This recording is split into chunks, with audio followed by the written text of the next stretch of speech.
Bienvenue dans l'univers enchanteur du conte africain 225, où les récits ancestraux prennent vie pour vous transporter au cœur des traditions et de la sagesse de l'Afrique. Dites-nous en commentaire, de quel pays magique venez-vous? Je jure, si tu veux réussir dans ta vie avec foi, ou si tu reconnais que Dieu fait beaucoup de grâce dans ta vie, dis Amen en commentaire, like la vidéo, et abonne-toi pour ne pas regretter. Dans la ville lumineuse et animée d'Enugu, vivait un homme nommé Chef Obi. C'était un homme d'affaires prospère, bien connu de nombreuses personnes dans la communauté. Mais ce qui le rendait vraiment respecté n'était pas seulement son argent. C'était son cœur généreux. Chef Obi était généreux, humble et toujours prêt à aider les autres. Il croyait que la richesse devait être utilisée pour élever les gens, pas pour se vanter. Chef Obi vivait dans une grande maison avec sa femme, Mozi, et leurs 2 enfants. L'un de leurs enfants était un garçon intelligent et amical nommé Chidura. Tout le quartier admirait la famille Obi, non seulement pour leur richesse, mais parce qu'ils traitaient les gens avec respect. Parmi les employés de Chef Obi se trouvait un chauffeur loyal et travailleur nommé Monsieur Ibuka. Monsieur Ibuka travaillait pour Chef Obi depuis de nombreuses années, et était devenu comme un membre de la famille. Il était honnête, humble et faisait toujours son travail avec le sourire, même lorsqu'il était fatigué. Chef Obi lui faisait entièrement confiance. Monsieur Ibuka avait une femme et 3 enfants. Adiz, la fille aînée, Shizom, le 2e enfant, et Emma, le plus jeune fils.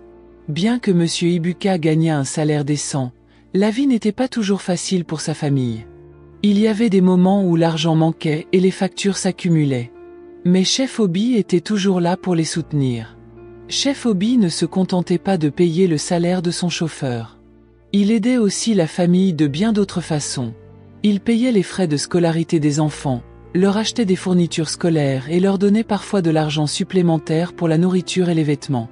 Il a également aidé la femme de Monsieur Ibuka à démarrer une petite entreprise de vente de produits alimentaires au marché local. Grâce à l'aide de Chef Obi, la famille Ibuka vivait une vie meilleure que beaucoup d'autres familles dans des situations similaires. Malgré la différence de statut entre les 2 familles, les Obi et les Ibuka entretenaient une relation chaleureuse et respectueuse.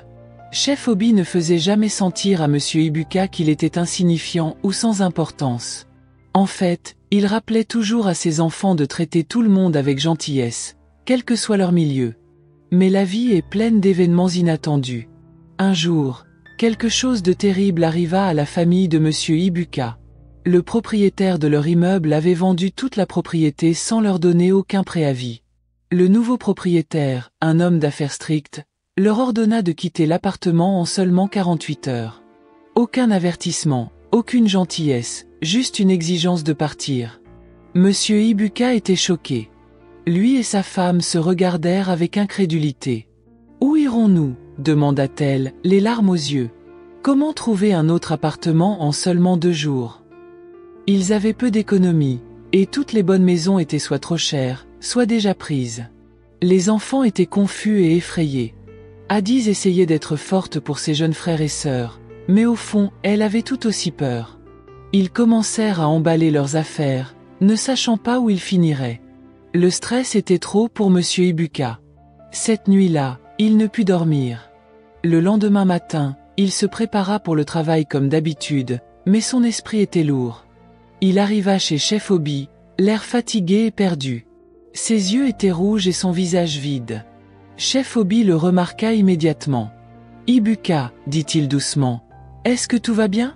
Tu as l'air inquiet. » Au début, Monsieur Ibuka tenta de cacher sa douleur. Mais, incapable de se retenir, il s'effondra et expliqua tout. Sa voix tremblait tandis qu'il parlait. « Monsieur, mon propriétaire a vendu la maison. Le nouveau propriétaire nous a dit que nous avions 48 heures pour partir. En ce moment, ma famille est coincée. Nous n'avons nulle part où aller. Je ne sais pas quoi faire. » Chef Obi écouta attentivement. Son cœur fut touché. Il regarda Monsieur Ibuka avec compassion et ne dit rien pendant un moment. Il savait qu'il devait agir vite. L'homme devant lui n'était pas seulement un chauffeur. C'était un employé fidèle, un père, et un homme dans le besoin désespéré. Chef Obi se retourna discrètement et rentra dans sa maison. Il devait parler à sa femme. Il fallait faire quelque chose. Et vite. Chef Obi ne pouvait s'arrêter de penser à ce que son chauffeur, Monsieur Ibuka, lui avait dit. En sirotant du vin de palme dans son salon, il se remémorait la douleur dans les yeux de Monsieur Ibuka. Un homme qui avait travaillé fidèlement pour lui pendant des années était maintenant sur le point de dormir dans la rue avec sa femme et ses 3 enfants. Ce n'était pas quelque chose que Chef Obi pouvait ignorer. Plus tard dans la soirée, Chef Obi entra dans la cuisine où sa femme, Gwa, préparait le dîner. L'arôme de la soupe d'okra emplissait l'air, mais son esprit était loin de la nourriture. « Gwa » commença-t-il doucement, « j'ai besoin de te parler. » Elle se retourna et remarqua l'inquiétude sur son visage. « Qu'est-ce qu'il y a, mon mari ?»« C'est à propos d'Ibuka, » dit-il. Son propriétaire a vendu la maison. Le nouveau propriétaire leur a demandé de partir dans seulement 2 jours. Ils n'ont nulle part où aller. Gwa octa et laissa tomber sa cuillère. Chinik. Quelle sorte de méchanceté est-ce?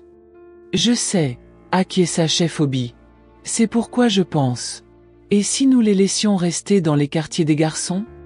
Gwa cligna des yeux. Tu veux dire, dans notre enceinte? Oui, répondit-il. L'espace est vide. Il est aussi entièrement meublé. Ils n'ont qu'à apporter leurs vêtements. Gwa posa une main sur sa poitrine. C'est une merveilleuse idée. Ibuka nous a été loyal, et sa femme est une bonne personne. L'enceinte est assez grande pour nous tous. Avec le soutien de sa femme, Chef Obi se leva et sortit à nouveau. Il vit Monsieur Ibuka assis sur la véranda, regardant fixement le ciel nocturne. L'homme semblait complètement abattu. Ibuka, appela doucement Chef Obi. Monsieur Ibuka se leva rapidement. Oui, monsieur. J'ai parlé à ma femme, dit Chef Obi. Nous voulons que vous et votre famille veniez vivre dans nos quartiers des garçons. C'est prêt. Vous n'avez rien à apporter sauf vos vêtements. Tout le reste est là. Lit, chaises, ustensiles de cuisine. Les yeux de Monsieur Ibuka s'écarquillèrent de choc. Monsieur, ai-je bien entendu? Oui, sourit Chef Obi. Commencez à faire vos bagages. Installez-vous ce soir si vous pouvez. Des larmes coulèrent sur les joues de Monsieur Ibuka. Il s'agenouilla sur le sol et leva les mains. Que Dieu vous bénisse, monsieur. Dieu n'oubliera jamais votre gentillesse. Je ne vous décevrai jamais. Merci. Merci, monsieur. Chef Obi l'aida à se relever. Tout va bien, Ibuka. Tu fais partie de cette famille. Cette nuit-là, la famille Ibuka fit rapidement ses bagages. Ils n'en croyaient pas leurs yeux. Addis pliait soigneusement ses vêtements pendant que Shizom serrait sa mère dans ses bras avec excitation. Emma ne cessait de demander « Allons-nous vraiment vivre dans la maison de Chef Obi ?» Sa mère sourit et hocha la tête. Lorsqu'ils arrivèrent dans l'enceinte, Chef Obi leur montra personnellement les quartiers des garçons. Le bâtiment était propre, fraîchement peint, et disposait de tout ce dont ils avaient besoin. Il y avait 2 chambres, une petite cuisine et un salon. C'était plus qu'ils n'avaient espéré. Gwa apporta de la nourriture pour qu'ils mangent ce soir-là, et les enfants Obi vinrent souhaiter la bienvenue à leurs nouveaux voisins. Il ne fallut pas longtemps pour que les 2 familles se sentent à l'aise l'une avec l'autre. Bien qu'ils viennent de milieux sociaux différents, Chef Obi et Monsieur Ibuka avaient un respect mutuel l'un pour l'autre. Ce respect s'étendait à leurs femmes et enfants. Il n'y avait ni orgueil, ni mépris. Les enfants nouèrent rapidement des liens forts. Shidura, le fils de Chef Obi, et Emma, le fils de Monsieur Ibuka, devinrent très proches. Ils avaient à peu près le même âge, aimaient les mêmes jeux et appréciaient lire des livres d'histoire ensemble. Chaque soir, on les voyait jouer au football dans l'enceinte ou faire leurs devoirs côte à côte. Même Addis et Shizom trouvèrent une amitié avec la fille de Chef Obi. Des éclats de rire résonnaient dans l'enceinte chaque après-midi alors que les enfants jouaient après l'école. Chef Obi était heureux de voir l'harmonie entre les 2 familles. Il souriait souvent en voyant Shidura et Emma marcher côte à côte comme des frères. Parfois, les passants ne savaient même pas qui appartenait à quelle famille. Tout le monde était traité équitablement. Dans un monde où beaucoup de gens étaient égoïstes et orgueilleux, la décision de Chef Obi d'aider la famille de son chauffeur rappela à tous que la gentillesse existait encore. Son acte de compassion changea complètement la vie de la famille Ibuka. Et il ne savait pas encore que c'était le début de quelque chose de bien plus profond. Au fil des jours qui se transformaient en mois, L'amitié entre Chidura et Emma ne faisait que se renforcer. Ils faisaient presque tout ensemble, mangeaient ensemble, étudiaient ensemble, et partageaient même des secrets. Les visiteurs de l'enceinte de Chef Obi les prenaient souvent pour des frères. Et en vérité, ils se sentaient comme des frères. Grâce à la gentillesse de Chef Obi, Emma fut inscrite dans la même école que Chidura. Ils portaient le même uniforme, portaient des sacs d'école similaires et s'asseyaient côte à côte en classe. Chidura était connu à l'école pour être extraverti et amical. Il pouvait entrer dans n'importe quelle pièce et l'illuminer de son énergie. Les professeurs l'aimaient, ses camarades le respectaient, et même le gardien de l'école le saluait avec un grand sourire chaque matin. Emma, en revanche, était le plus discret. Il n'aimait pas trop attirer l'attention, mais il était très intelligent. Alors que Chidura menait les discussions en classe et répondait aux questions avec audace, Emma était toujours celui qui aidait discrètement les autres à comprendre leurs devoirs. Souvent, il aidait Chidura à réviser pour les examens. Bien que leurs personnalités fussent différentes, leur lien était inébranlable. Après l'école, les deux garçons jouaient au football dans l'enceinte ou s'asseyaient sous le manguier pour parler de leurs rêves. Ils voulaient tous deux devenir de grands hommes à l'avenir. Chidura parlait de créer une grande entreprise et de donner des emplois à beaucoup de gens. Emma rêvait de devenir scientifique et de construire des machines qui résoudraient de vrais problèmes au Nigeria. Chacun soutenait les objectifs de l'autre et croyait en l'autre. Chef Obi était fier d'eux deux. Il s'asseyait souvent sur sa véranda, regardant les deux garçons rire et planifier l'avenir. « Ces garçons iront loin », disait-il à sa femme, Mozi. Lorsque les garçons terminèrent le lycée, ce fut un moment de joie pour les deux familles. Ils obtinrent de bons résultats et avaient de grands espoirs.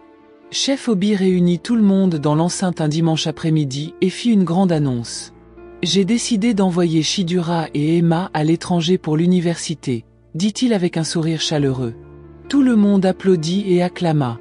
Chidura sauta d'excitation. « Merci, papa », cria-t-il en serrant son père dans ses bras.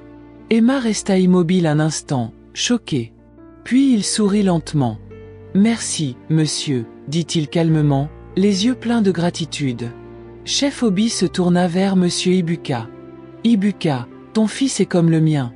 Je veux qu'ils aient tous les deux la même opportunité. » Monsieur Ibuka hocha la tête, les larmes aux yeux. « Que Dieu vous bénisse, monsieur.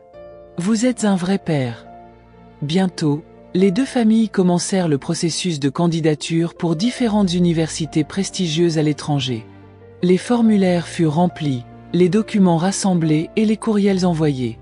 Chaque jour, les garçons vérifiaient leur boîte de réception, espérant de bonnes nouvelles. La période d'attente était pleine d'excitation et de nervosité. Parfois, Chidura riait et disait « Imagine-nous vivre à Londres ou au Canada, marcher sur la neige. » Emma riait. « Assure-toi juste de ne pas tomber sur la glace. » Bien qu'ils fussent impatients de voyager, les garçons se firent une promesse. Peu importe où la vie les mènerait, ils resteraient frères pour toujours. Au fil des semaines, les familles continuaient d'attendre, de prier et d'espérer. C'était un dimanche après-midi lumineux et paisible. Les oiseaux chantaient dans les arbres et une douce brise soufflait dans l'enceinte de Chef Obi. Les rires et les danses remplissaient la maison. La raison. Chidura venait de recevoir une lettre d'admission d'une université prestigieuse à l'étranger. Chef Obi lut la lettre à voix haute dans le salon pendant que la famille et les amis applaudissaient et acclamaient. Gwa serra son fils fort dans ses bras, des larmes de joie dans les yeux. « Mon fils portera bientôt des vestes d'hiver et parlera avec un accent étranger, » rit-elle. Même les voisins vinrent célébrer. L'enceinte était décorée de ballons. Un petit gâteau était posé sur la table avec les mots « Félicitations, Chidura » écrits en glaçage. La musique jouait, les boissons coulaient à flot, et les gens prenaient des photos. Mais dans un coin de la pièce se tenait Emma, observant en silence. Ses lèvres souriaient, mais son cœur ne suivait pas. Il applaudissait quand les autres applaudissaient. Il hochait la tête quand les gens félicitaient Chidura. Mais au fond de lui, quelque chose de lourd se formait. La jalousie. Chaque jour qui passait, Emma vérifiait sa propre boîte de réception, mais rien n'arrivait. Pas de lettre d'admission, pas de réponse, rien. Au début, il essaya d'être patient. Mais lorsque 2 semaines passèrent et qu'il n'y avait toujours pas de nouvelles, il ne pouvait plus cacher ses sentiments. Assis seul sur son lit une nuit, Emma murmura pour lui-même. Pourquoi est-ce toujours à Chidura que les bonnes choses arrivent? Pourquoi pas à moi? Il pensa à leur enfance, à comment ils jouaient, étudiaient et grandissaient ensemble. Mais d'une manière ou d'une autre, Chidura était toujours sous les projecteurs. Les gens le félicitaient. Les professeurs l'aimaient. Même le propre père d'Emma disait parfois « Regarde comme Chidura est audacieux, apprends de lui ». Cette nuit-là, des pensées amères remplissaient l'esprit d'Emma. Il fixa le plafond et demanda « Alors, je finirai par travailler pour lui un jour, en l'appelant monsieur, comme mon père appelle chef Obi ». Ses yeux se plissèrent. « Non, jamais. Si je ne peux pas aller à l'étranger, alors lui non plus ». Le lendemain matin, Emma sourit et agit normalement. Il aida même à balayer l'enceinte et fit des courses pour sa mère. Personne ne remarqua la guerre qui se déroulait en lui. Plus tard dans la soirée, Emma s'approcha de Chidura avec un grand sourire. « Mec, dit-il, il faut qu'on célèbre correctement. Allons dans un club ce week-end, juste tous les deux. » Chidura, toujours joyeux et gentil, rit. « Ça semble amusant. Tu as raison. Ça fait un moment qu'on n'a pas fait quelque chose comme ça. » Emma hocha la tête, cachant ses véritables sentiments derrière un faux sourire. Dans son cœur, il ne planifiait pas une célébration. Il planifiait autre chose. Chidura n'avait aucune idée. Pour lui, Emma était toujours son meilleur ami, son frère, le garçon qui avait grandi avec lui, étudié avec lui et partagé ses rêves. Mais le cœur d'Emma avait changé. Il avait laissé l'amertume et la jalousie croître comme une graine dans l'obscurité. Et maintenant, elle s'épanouissait en quelque chose de dangereux. La date fut fixée. Le club fut choisi. Le plan avait commencé. Chidura, plein de joie et d'excitation, avait hâte de danser et de rire avec son ami le plus proche. Il ne savait pas que celui qui se tenait à ses côtés n'était plus le frère qu'il pensait connaître. Le club était animé par la musique et les lumières clignotantes. Le rythme était fort, l'air rempli d'excitation, et les jeunes dansaient librement sous des lumières colorées. À l'intérieur du club, Chidura et Emma étaient assis à une table dans un coin, des boissons à la main, souriant en parlant des vieux temps. Chidura, plein de joie, ne remarqua pas la froideur derrière le sourire d'Emma. « Tu te souviens du jour où on a joué au foot sous la pluie et qu'on a été puni pour ça ?» rit-il. Emma força un rire. « Oui, ta mère nous a fait nettoyer toute la véranda. » Ils rirent à nouveau. Du moins, le rire de Chidura était sincère. Celui d'Emma ne l'était pas. Son esprit n'était pas sur les blagues. Son esprit était sur le petit sachet dans sa poche. Pendant que Chidura regardait ailleurs pour faire un signe à quelqu'un, Emma déchira rapidement le sachet et versa la poudre dans la boisson de Chidura. Il remua doucement avec une paille, s'assurant que personne ne le remarque. Chidura se retourna et leva son verre. « À notre avenir, dit-il joyeusement, en le cognant contre celui d'Emma. « À l'avenir, répondit Emma, observant attentivement Chidura prendre une grande gorgée. Pendant l'heure suivante, ils continuèrent à danser, parler et rire. Chidura ne soupçonnait rien. Mais lentement, son corps commença à se sentir lourd. Sa vision se brouilla. Ses jambes vacillèrent alors qu'il essayait de se lever. « Je crois que j'ai besoin d'air frais, » dit-il, tenant sa tête. Emma se leva rapidement. « Rentrons à la maison, » dit-il calmement. « Tu as besoin de te reposer. » Le trajet de retour fut silencieux. Chidura s'appuya contre la fenêtre de la voiture, clignant lentement des yeux. Sa tête tournait. « Peut-être que j'ai trop bu, » murmura-t-il. Lorsqu'ils arrivèrent dans l'enceinte, il était déjà minuit passé. La maison était silencieuse, tout le monde dormait. Emma aida Chidura à sortir de la voiture, le soutenant alors qu'il marchait vers l'arrière de l'enceinte où la piscine scintillait sous la lumière de la lune. Chidura gémit. « Ma tête est si bizarre. »« Tu as juste besoin de te rafraîchir, » dit Emma avec un petit sourire. « Allons nous baigner dans la piscine. Ça t'aidera à te sentir mieux. » Chidura hésita. « Tu es sûr ? » « Oui, juste quelques minutes, » insista Emma. Lentement, Chidura enleva son t-shirt et entra dans l'eau. Le contact froid le fit frissonner, mais il l'accueillit. Il essaya de nager vers le centre, mais ses bras étaient trop faibles. La drogue prenait maintenant pleinement le contrôle. « Emma !» appela-t-il, la panique dans la voix. « Je ne peux pas nager correctement. » Sa tête plongea sous l'eau et remonta. Il éclaboussa faiblement, luttant pour rester à flot. « À l'aide !» Emma s'approcha du bord de la piscine, regardant vers le bas. Il n'offrit pas sa main. Au lieu de cela, il entra dans l'eau silencieusement, mais pas pour aider. Il nagea vers Chidura et le saisit par les épaules, non pas pour le soulever, mais pour le pousser plus profondément. Les yeux de Chidura s'écarquillèrent de choc.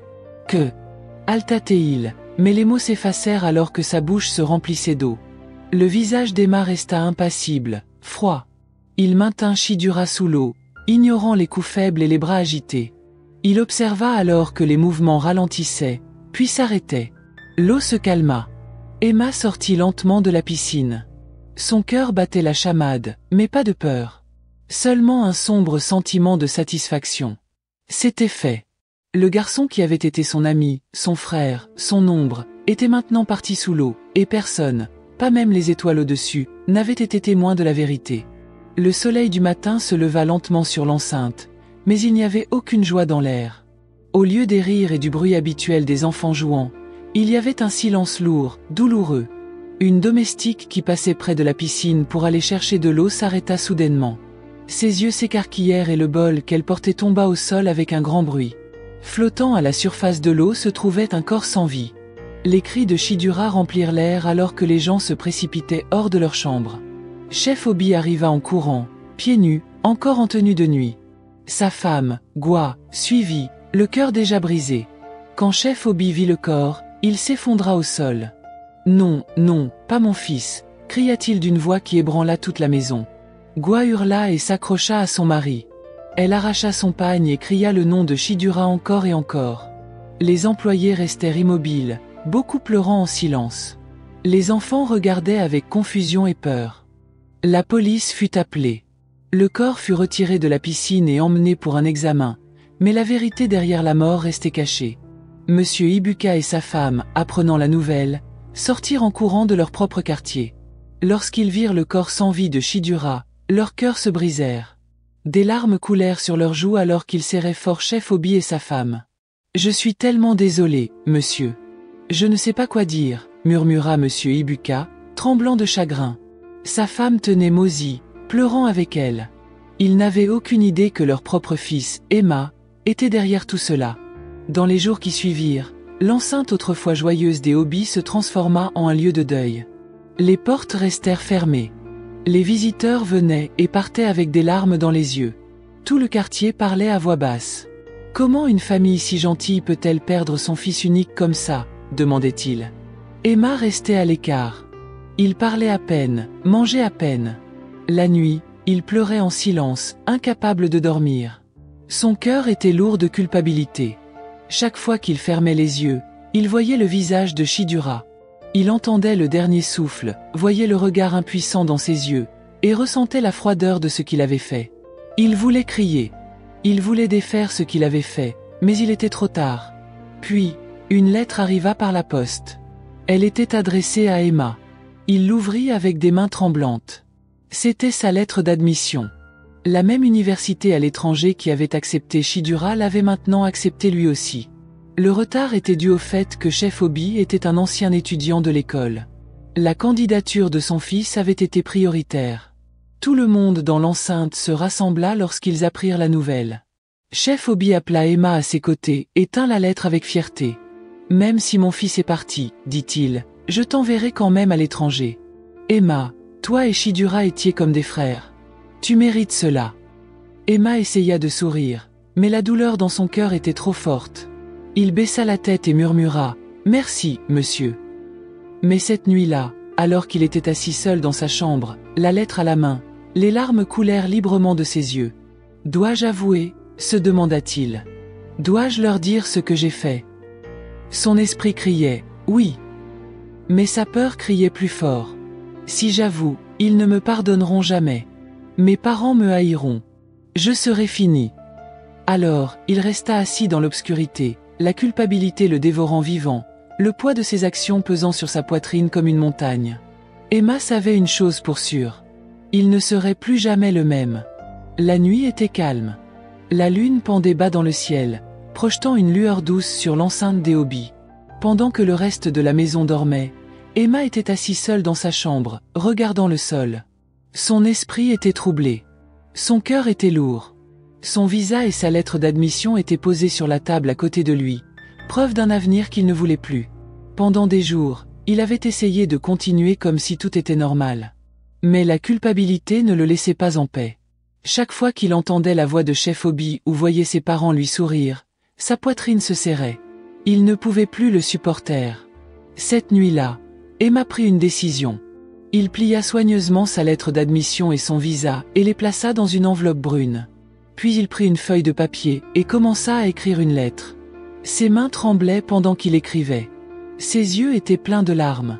Dans la note, il s'excusa auprès de ses parents. Il leur dit qu'il les aimait, mais qu'il ne pouvait plus supporter le poids de ce qu'il avait fait. Il écrivit qu'il ne pouvait plus jamais faire face à Chef Obi et sa femme. Leur gentillesse rendait sa culpabilité encore plus difficile à supporter. Il termina la note par une ligne. « Je suis vraiment désolé.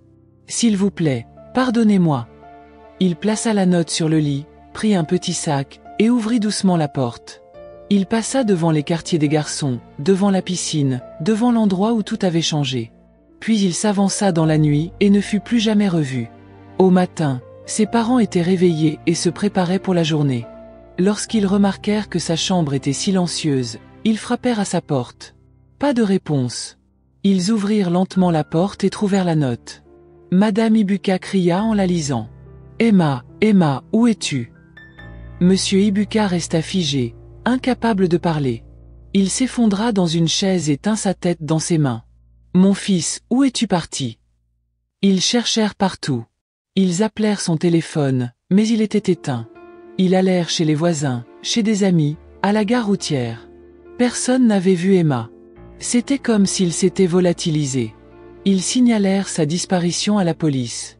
Ils affichèrent sa photo en ligne et dans les journaux, mais toujours aucune trace. Les jours devinrent des semaines. Les semaines devinrent des mois, et toujours aucun mot. M et Madame Ibuka ne furent plus jamais les mêmes. Leur rire disparut. Leur maison devint silencieuse. Ils cessèrent de sortir. Chaque coup à la porte leur donnait un peu d'espoir, seulement pour se terminer en chagrin. Chef Obi et sa femme vivaient également avec la douleur. Ils ne blâmèrent jamais la famille de Monsieur Ibuka. Mais le souvenir de la mort de Shidura et de la disparition d'Emma planait comme un nuage sombre sur leur cœur. L'enceinte autrefois joyeuse, remplie de musique et d'amour, portait désormais le poids de la perte, de la trahison et du silence. Leçon morale. Soyez prudents quant à ceux que vous laissez approcher. Certaines personnes portent le masque de l'amitié, mais leur cœur est plein d'envie. Soyez vigilants lorsque vous fêtez, car tout le monde ne vous applaudit pas sincèrement. Merci d'avoir regardé. N'oubliez pas de liker, partager et vous abonner pour plus d'histoires intéressantes. La prochaine fois, je vais prendre le nom des bavards et des absents.